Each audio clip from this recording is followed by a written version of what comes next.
नमस्कार दोस्तों, स्वागत है आपका हमारे YouTube चैनल रेलवे ब्लॉगर्स में। दोस्तों, आज की इस वीडियो में हम आधुनिक आवर्त सारणी के सभी महत्वपूर्ण प्रश्नों का डिटेल में चर्चा करेंगे। आधुनिक आवर्त सारणी से आपके सभी एग्जाम्स में 2 से 3 क्वेश्चन देखने को मिलते हैं, खास करके आपके रेलवे एग्जाम्स में। ठीक है दोस्तों, इस वीडियो को देखने के बाद आप आधुनिक आवर्त सारणी के सभी प्रश्नों को आसानी से याद रख पाएंगे और साथ ही अपने एग्जाम्स में इससे रिलेटेड किसी भी क्वेश्चन को गलत नहीं करेंगे। तो वीडियो को पूरा देखिएगा और अगर आपको वीडियो पसंद आता है तो वीडियो को लाइक कीजिए, शेयर कीजिए और अगर आप हमारे चैनल पर नए हैं तो चैनल को सब्सक्राइब कर लीजिए और बेल आइकन को भी प्रेस कर लीजिए ताकि आने वाले सभी वीडियोस की जानकारी आपको मिलती रहे। तो चलिए दोस्तों, वीडियो को शुरू करते हैं। तो दोस्तों, हमारा जो पहला क्वेश्चन है वो है सर्वप्रथम आवर्त सारणी की परिकल्पना किसके द्वारा दिया गया था। तो सर्वप्रथम आवर्त सारणी की परिकल्पना जो है मेंडलीव के द्वारा दिया गया था। हमारा जो नेक्स्ट क्वेश्चन है वो है मेंडलीव का आवर्त सारणी किस पर आधारित था। दोस्तों, मेंडलीव का जो आवर्त सारणी था वो परमाणु द्रव्यमान पर आधारित था। नेक्स्ट क्वेश्चन की बात करें तो मेंडलीव के आवर्त सारणी में तत्वों की कुल संख्या कितनी थी। दोस्तों, मेंडलीव के आवर्त सारणी में तत्वों की जो कुल संख्या थी वो 63 थी। नेक्स्ट क्वेश्चन की बात करें तो मेंडलीव के आवर्त सारणी में आवर्तों और वर्गों की संख्या कितनी थी। दोस्तों, मेंडलीव के आवर्त सारणी में आवर्तों और वर्गों की संख्या जो थी वो क्रमशः 7 और 9 थी। ठीक है दोस्तों, नेक्स्ट क्वेश्चन की बात करें मेंडलीव ने किस वर्ष आवर्त सारणी बनाई थी। तो मेंडलीव ने किस वर्ष आवर्त सारणी बनाई थी। तो 1869 ईस्वी में जो है मेंडलीव ने जो है पीरियोडिक टेबल बनाया था। नेक्स्ट क्वेश्चन की बात करें मेंडलीव का आवर्त सारणी किस वर्ष जर्मन पत्रिका में प्रकाशित हुआ। दोस्तों, मेंडलीव का जो आवर्त सारणी था वो 1872 ईस्वी में एक जर्मन पत्रिका में प्रकाशित हुआ था। नेक्स्ट क्वेश्चन की बात करें मेंडलीव के आवर्त सारणी में किसे शामिल नहीं किया गया था। दोस्तों, मेंडलीव के आवर्त सारणी में अक्रिय गैस को शामिल नहीं किया गया था क्योंकि मेंडलीव के टाइम पर जो है अक्रिय गैसों की खोज ही नहीं हुई थी। ठीक है दोस्तों, नेक्स्ट क्वेश्चन की बात करें तो अक्रिय गैस की खोज किसके द्वारा किया गया था। दोस्तों, अक्रिय गैसों की खोज जो है वो रैमजे और रोनाल्ड के द्वारा किया गया था। नेक्स्ट क्वेश्चन की बात करें तत्वों का सबसे पहले वर्गीकरण किसने किया था। तो दोस्तों, तत्वों का सबसे पहले वर्गीकरण जो है वो डोबराइनर के द्वारा किया गया था। नेक्स्ट क्वेश्चन की बात करें किसके द्वारा त्रिक का सिद्धांत दिया गया था।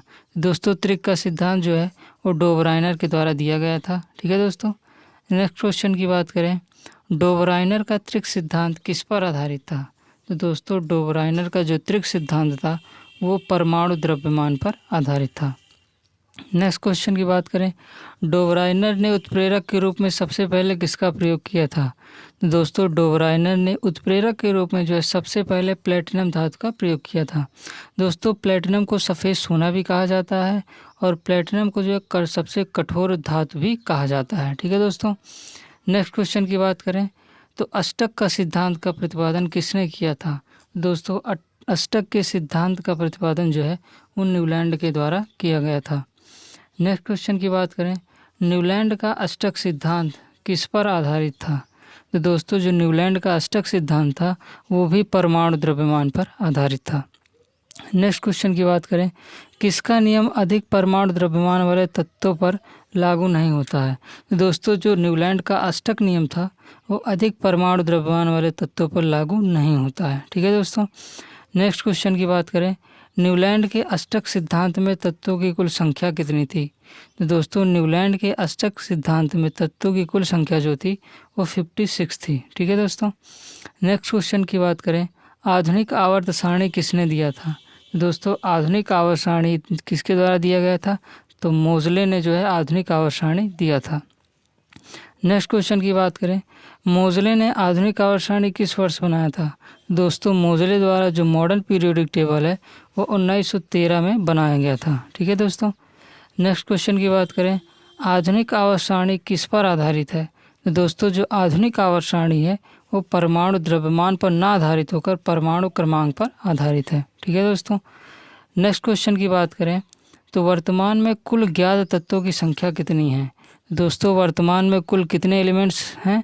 तो 118 एलिमेंट्स हैं। ठीक है दोस्तों, नेक्स्ट क्वेश्चन की बात करें आधुनिक आवर्त सारणी में वर्गों और आवर्तों की संख्या कितनी है?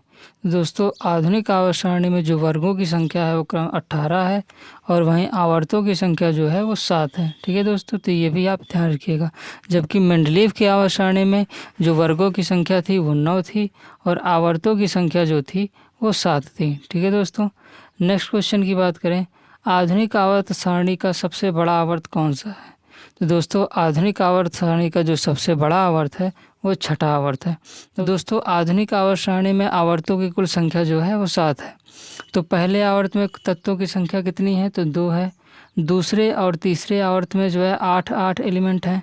चौथे और पाँचवें आवर्त में जो है तत्वों की संख्या 18 है। वहीं जो छठा आवर्त है आधुनिक आवर्त सारणी का उसमें तत्वों की संख्या जो है 32 है और शेष जो एलिमेंट्स हैं वो आपके 7वें आवर्त में रखे गए हैं। ठीक है दोस्तों, नेक्स्ट क्वेश्चन की बात करें, आधुनिक आवर्त सारणी का सबसे छोटा आवर्त कौन सा है? तो दोस्तों आधुनिक आवर्त सारणी का जो सबसे छोटा आवर्त है वो पहला आवर्त है और पहले आवर्त में तत्वों की संख्या कितनी है? तो 2 है। ठीक है दोस्तों, नेक्स्ट क्वेश्चन की बात करें, आधुनिक आवर्त सारणी में तत्वों को कहाँ रखा गया है? तो दोस्तों आधुनिक आवर्त सारणी में तत्वों को जो है वो बाईं ओर रखा गया है। नेक्स्ट क्वेश्चन की बात करें, आधुनिक आवर्त सारणी में उपधातुओं की संख्या कितनी है? तो दोस्तों आधुनिक आवर्त सारणी में उपधातुओं की जो संख्या है वो 7 है। कौन कौन से उपधातु हैं? तो आपका एक सिलिकॉन है, जर्मेनियम है, आर्सेनिक है, एंटीमनी है, बोरॉन है, टेरेलियम है और पोलोनियम है। दोस्तों पोलोनियम जो है वो मानव द्वारा बनाया गया पहला कृत्रिम धातु था और पोलोनियम का आविष्कार या खोज किसके द्वारा किया गया था? तो मैरी क्यूरी और पियरी क्यूरी के द्वारा किया गया था। नेक्स्ट क्वेश्चन की बात करें तो मानव द्वारा बनाया गया पहला कृत्रिम तत्व कौन सा था? तो दोस्तों मानव द्वारा बनाया गया पहला कृत्रिम तत्व जो था वो पोलोनियम था। दोस्तों पोलोनियम एक रेडियो सक्रिय धातु होता है और पोलोनियम का जो परमाणु क्रमांक होता है वो 84 होता है। पोलोनियम को PO से डिनोट किया जाता है। ठीक है दोस्तों, और पोलोनियम के समस्थानिकों की संख्या भी जो है सर्वाधिक होती है। नेक्स्ट क्वेश्चन की बात करें, आधुनिक आवर्त सारणी का पहला तत्व कौन सा है? दोस्तों आधुनिक आवर्त सारणी का जो पहला तत्व है वो हाइड्रोजन है। ठीक है दोस्तों, हाइड्रोजन का परमाणु क्रमांक कितना होता है? तो 1 होता है। हाइड्रोजन का जो परमाणु द्रव्यमान होता है वो 1.008 होता है। ठीक है दोस्तों, तो ये भी आप याद रखिएगा। नेक्स्ट क्वेश्चन की बात करें, हाइड्रोजन की खोज किसने की थी? तो दोस्तों हाइड्रोजन की जो खोज है वो हेनरी कैवेंडिश के द्वारा की गई थी। दोस्तों हाइड्रोजन जो है वो सभी अम्लों में अनिवार्य रूप से पाया जाता है। ठीक है दोस्तों, और हाइड्रोजन का ऊष्मीय मान जो होता है वह भी सबसे अधिक होता है। नेक्स्ट क्वेश्चन की बात करें तो भविष्य का ईंधन किसे कहा जाता है? दोस्तों हाइड्रोजन को जो है वो भविष्य का ईंधन कहा जाता है। दोस्तों हाइड्रोजन जो है वो सबसे महंगा ईंधन भी होता है, ये भी आप याद रखिएगा। नेक्स्ट क्वेश्चन की बात करें तो हाइड्रोजन के कितने समस्थानिक होते हैं? दोस्तों हाइड्रोजन के जो है वो 3 समस्थानिक होते हैं। ठीक है दोस्तों, नेक्स्ट क्वेश्चन की बात करें तो हाइड्रोजन का कौन सा समस्थानिक जो है वो रेडियो सक्रिय होता है? तो दोस्तों हाइड्रोजन का जो टाइटेनियम समस्थानिक होता है वो रेडियो सक्रिय होता है। नेक्स्ट क्वेश्चन की बात करें, आधुनिक आवर्त सारणी के पहले आवर्त को क्या कहा जाता है? तो दोस्तों आधुनिक आवर्त सारणी के पहले आवर्त को जो है संक्रमण तत्व कहा जाता है। ठीक है दोस्तों, और आधुनिक आवर्त सारणी के पहले आवर्त में तत्वों की संख्या कितनी है? तो 2 है। नेक्स्ट क्वेश्चन की बात करें, आधुनिक आवर्त सारणी के दूसरे आवर्त को क्या कहा जाता है? दोस्तों आधुनिक आवर्त सारणी के दूसरे आवर्त को संक्रमण धातु तत्व कहा जाता है। आधुनिक आवर्त सारणी के दूसरे आवर्त में तत्वों की कुल संख्या कितनी है? तो तत्वों की कुल संख्या जो है वो 8 है। ठीक है दोस्तों, नेक्स्ट क्वेश्चन की बात करें तो आधुनिक आवर्त सारणी में के चौथे और पाँचवें आवर्त में कितने उपधातु पाए जाते हैं? तो आधुनिक आवर्त सारणी के चौथे और पाँचवें आवर्त में जो है दोनों में जो है वो 2 उपधातु पाए जाते हैं। ठीक है दोस्तों, नेक्स्ट क्वेश्चन की बात करें तो आधुनिक आवर्त सारणी में छठे और सातवें आवर्त को किस नाम से जाना जाता है? तो आधुनिक आवर्त सारणी में छठे और सातवें आवर्त को क्रमशः लंथोनॉइड और एक्टिनॉइड के नाम से जाना जाता है। तो दोस्तों जो लंथोनॉइड होते हैं वो 57 से 71 तक के एलिमेंट होते हैं, वहीं जो एक्टिनॉइड होते हैं वो 89 से 103 तक के एलिमेंट जो हैं होते हैं। ठीक है दोस्तों, नेक्स्ट क्वेश्चन की बात करें तो आधुनिक आवर्त सारणी के किस आवर्त को सिक्का समूह कहा जाता है? तो दोस्तों आधुनिक आवर्त सारणी के जो 11वें समूह को जो है वो सिक्का समूह के नाम से भी जाना जाता है। ठीक है दोस्तों। नेक्स्ट क्वेश्चन की बात करें तो आधुनिक आवर्त सारणी के किस आवर्त को जो है निकोजन समूह कहा जाता है? तो दोस्तों आधुनिक आवर्त सारणी के 15वें समूह को जो है वो निकोजन समूह के नाम से भी जाना जाता है। ठीक है दोस्तों। नेक्स्ट क्वेश्चन की बात करें आधुनिक आवर्त सारणी के 16वें समूह को अन्य किस नाम से भी जाना जाता है? दोस्तों आधुनिक आवर्त सारणी के 16वें समूह को चैलकोजन समूह के नाम से भी जाना जाता है। नेक्स्ट क्वेश्चन की बात करें तो आधुनिक आवर्त सारणी के 17वें समूह को अन्य किस नाम से जाना जाता है? तो दोस्तों आधुनिक आवर्त सारणी के 17वें समूह को हाइलोजन समूह के नाम से भी जाना जाता है। ठीक है दोस्तों। हाइलोजन दोस्तों जो होते हैं वो रंगीन कलर के होते हैं, तो ये भी आप याद रखिए। नेक्स्ट क्वेश्चन है आधुनिक आवर्त सारणी के 18वें समूह को क्या कहा जाता है? दोस्तों आधुनिक आवर्त सारणी के 18वें समूह को अक्रिय समूह, शून्य समूह या आदर्श समूह के नाम से भी जाना जाता है। ठीक है दोस्तों। नेक्स्ट क्वेश्चन की बात करें तो आधुनिक आवर्त सारणी में कुल कितने ब्लॉक होते हैं? तो आधुनिक आवर्त सारणी में कुल जो है वो 4 ब्लॉक हैं, जिनमें से एक एस ब्लॉक है, एक पी ब्लॉक है, एक डी ब्लॉक है और एक क्यू ब्लॉक है। ठीक है दोस्तों। नेक्स्ट क्वेश्चन है आधुनिक आवर्त सारणी में अधातुओं को किस ओर रखा गया है? तो दोस्तों आधुनिक आवर्त सारणी में अधातुओं को जो है वो दाईं ओर रखा गया है। ठीक है दोस्तों। नेक्स्ट क्वेश्चन की बात करें तो आधुनिक आवर्त सारणी में तत्वों के धात्विक गुणों में कमी और अधात्विक गुणों में वृद्धि होती है। तो दोस्तों आधुनिक आवर्त सारणी में जब आप बाएं से दाएं ओर जाते हैं तो तत्वों के धात्विक गुणों में कमी आती है, वहीं अधात्विक गुणों में जो है वृद्धि होती है। नेक्स्ट क्वेश्चन की बात करें है आधुनिक आवर्त सारणी में तत्वों के धात्विक गुणों में वृद्धि कब होती है? दोस्तों जब पीरियोडिक टेबल में राइट से लेफ्ट जाया जाता है तो तत्वों के धात्विक गुणों में वृद्धि होती है। ठीक है दोस्तों। यहाँ पर मिस्टेक है तो इसको आप सही कर लीजिएगा। नेक्स्ट क्वेश्चन की बात करें तो हाइलोजन समूह में कितने तत्व आते हैं? तो दोस्तों आवर्त सारणी के 17वें समूह को हाइलोजन समूह कहा जाता है।